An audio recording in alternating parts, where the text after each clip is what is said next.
Et au sport, la deuxième édition féminine du Tour de l'Abitibi-Glencore s'est conclue aujourd'hui à Rouyn-Noranda avec une domination canadienne. Et cette domination, William, elle s'est dessinée au courant du week-end.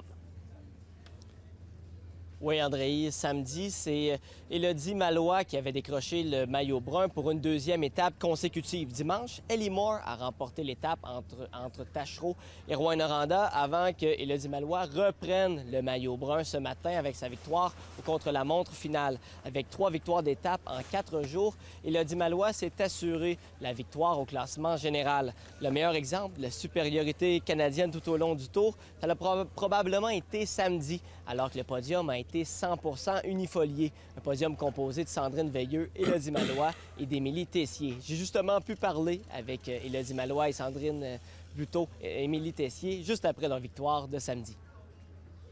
J'ai tout donné, puis à la fin, c'est ceux sur le podium les plus fortes qui méritaient une place. Donc, je suis fière de mon effort. J'ai été active dans la course, j'ai fait les sprints intermédiaires pour les secondes de bonification, justement, pour conserver mon maillot brun. Donc, je suis contente de ma course, j'ai fait un bel effort. J'étais super contente.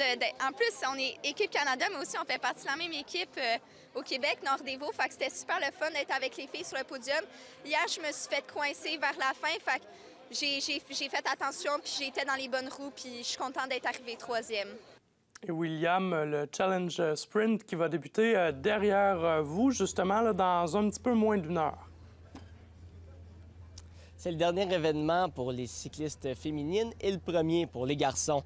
Comme son nom l'indique, l'épreuve est un sprint de 500 mètres plutôt, avec une boucle en épingle en plein milieu, alors que 4 compétiteurs s'affronteront. Les 2 premiers passeront au prochain tour et ainsi de suite, jusqu'à temps qu'on ait un grand vainqueur. Ça va être la première occasion de voir les cyclistes masculins, voir lesquels sont en jambes, ceux qui le sont moins, avant les 7 étapes des prochains jours. La présidente du Tour, Mélanie Rocher, avait bien hâte justement de voir ces premiers balbutiements des cyclistes masculins et aussi de célébrer du même coup le succès du Tour féminin. J'ai pu lui parler un peu plus tôt aujourd'hui.